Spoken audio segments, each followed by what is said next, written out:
Hey guys, hope you're doing really well today or tonight. I wanted to make a quick video on lowering your costs by moving overseas. Now, why I'm so interested in this is because I've kind of, over the last year, say in 2024, I got really into the whole move overseas and optimize your taxes, for personal protection, get new passports, invest in new markets or emerging markets, and then also to reduce my costs and also taxes. So I got really interested in this field, and still am interested in this field. I haven't moved overseas as of yet, but I've kind of been dabbling and really kind of trying to find my perfect spot overseas if I were to move. And that's in terms of culturally, it's great. The weather's great.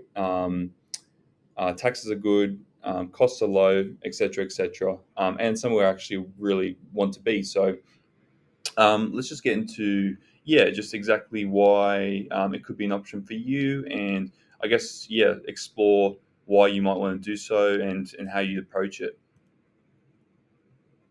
So why would you move overseas now? To start off, right, I'll talk about costs mostly here, but first off, housing, transport, and food are our biggest expenses, our three biggest expenses, making up the majority of our income. So it wouldn't be surprising if, say, housing alone is about 30 to 35% of your take-home pay, whether that's through rent or through a mortgage. Obviously, people have cars, people need to move around, and then people also need to eat.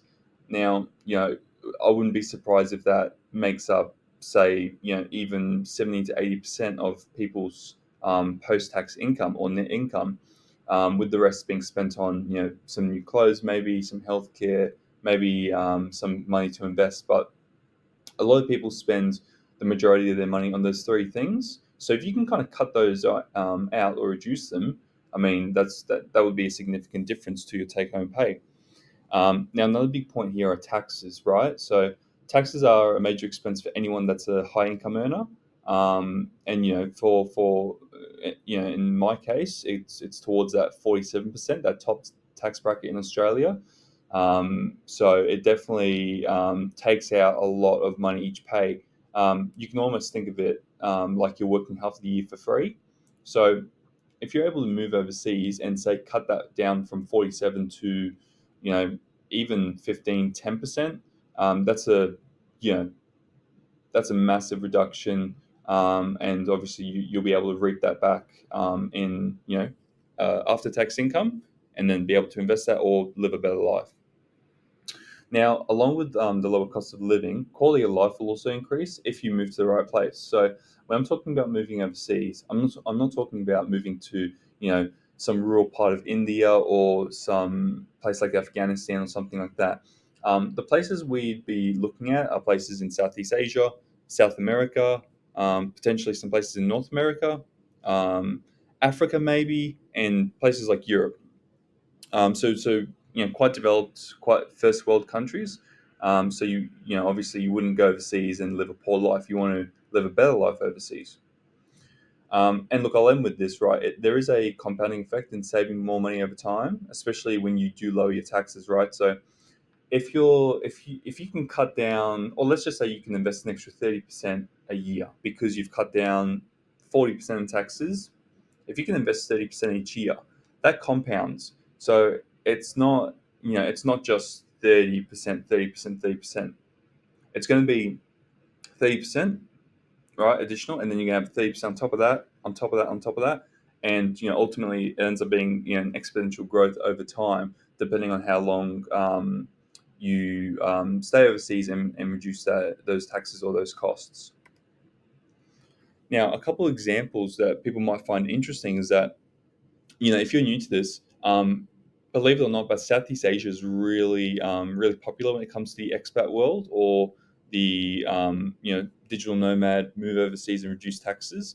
So some really good options here are Bangkok. So Bangkok is a massive massive city in Thailand. Very busy, very hectic. Can be a little bit dirty too, but really popular if you want that cheap city living lifestyle. Kuala Lumpur in Malaysia is quite similar, but it's more English speaking and it's a little bit cleaner as well. But some would also say more boring in that respect. And Singapore. Now, Singapore, everyone knows is very, reputable in the global marketplace. It's a great place to invest. It's a great place to make money, and it's very clean, and everyone's very friendly. And English is spoken. There are obviously you don't have to move to a sea. There are lots of beach towns as well. Southeast Asia is actually fantastic for people who love the beach. I haven't included things like Bali here, but some options I did include were Phuket in Thailand and Da Nang in Vietnam, which are really popular for expats. In Latin America now, we have places like Mexico, Colombia, and Paraguay. They're really popular. This is across North and South America. Now, the big benefit here is that it is a little bit more exotic. So, if you're someone who's looking to potentially skill up on a new language, or you're just looking for something different, this could be really great. Obviously, there's going to be a lower cost of living. There's going to be a few tax breaks by doing so, and the possibility of citizenship, which isn't really a thing in Southeast Asia. So, if these are your, more of your goals, then definitely look at Latin America. I'll also mention above that the Southeast Asian examples, there's definitely lots of tax breaks to be had there, but it's a little bit trickier, or there's some concessions with doing so.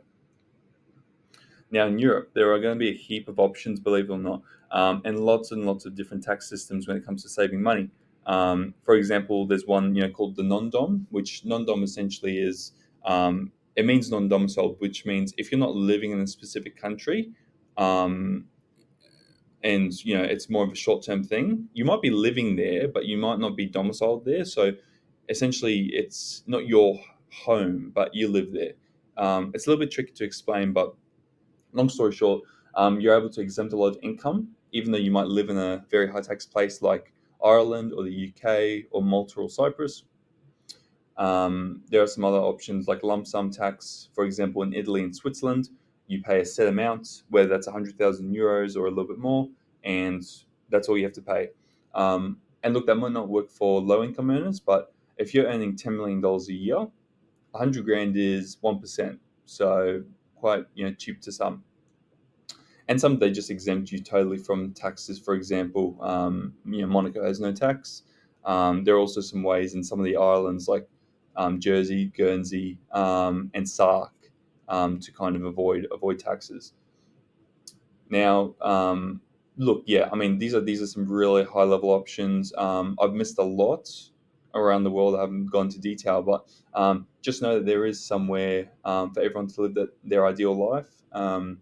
A lot of people think you're sacrificing, but you can really live in some top tier destinations that are very tax efficient, which means you can earn more, through not paying taxes, but you can also save more through just cheaper costs for the most part. But it just depends on what you want. Some people can actually, move to a place that costs the same, but because they're saving on taxes, they can, spend quite a bit more and live quite a bit of a nicer life. Whereas some just want to spend absolutely nothing. They move to Southeast Asia where it's a lot cheaper, and then also not pay or reduce their taxes. Now, some tips if you're looking to move overseas. Personally, I think the best thing to do is to travel and see what works for you. Initially, I relied on expat videos online where people would tell me, "Oh, it's really, this place is really good," or "You save the most taxes here." But the reality is, you don't actually like you can't tell whether you'll enjoy a place or not just by watching a video online. And it might sound great, in theory, but the reality is once you land in that country, it'll be very different. So the best thing to do is to travel. Don't make any decisions based on the cheapest amount of tax or um, the lowest amount of tax or the cheapest cost of living. Definitely explore because things are very personal. It is a very emotional decision to move overseas, and it needs to be thought out, and it needs to fit for you. And someone telling you that this is the best place might not be the best way to approach it. Now, if you're worried about moving and visas and passport stuff, there are, depending on where you go, there are a bunch of different visa options. Some visas go through investments, some visas go through study, some visas go through just bank statements. You you might be able to show them some income through a bank statement, and they might be really happy with that. Some require a job. It just depends. But long story short, there's always going to be an avenue to move somewhere. So I wouldn't be too worried about that. Just depending on your situation, there'll be an option for you. Now, it's unlikely you'll go to your perfect place first. So definitely um, don't go into it thinking you'll find one spot and then that's it. Definitely move around. Definitely test things. Some people do what's called flag theory, which is essentially planting a few different flags and then moving around or testing different locations over time. For example, you might have one in Southeast Asia, in Thailand. Then you might have one in Europe, maybe in Romania, and then you also might have one in Latin America, like Argentina, and then you can kind of test and see what works really well for you.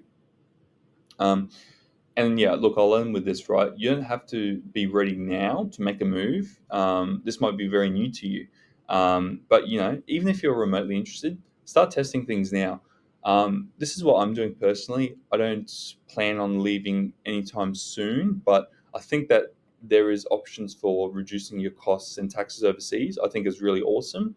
And there will come a day when I'm probably, at a net worth or a income level enough to say it's probably better to move overseas, even short term, and reap those benefits, and then potentially come back or see what else is out there because there is a lot to see in the world, and a lot of people just don't get out enough. So yeah, hopefully you guys have found some value in this. It is a really big decision, so it's not something to be jumped in too easily or too quickly, but it's really nice, and I think great that we all do have options, especially if you're coming from a Western country. We all have options to move somewhere that fits our lifestyle better and where we can live a little bit cheaper and more aligned with our values. So yeah, hope you guys have found some value in this video, and if you have any questions, make sure to let me know down below. But otherwise, I'll see you guys in the next one. Peace.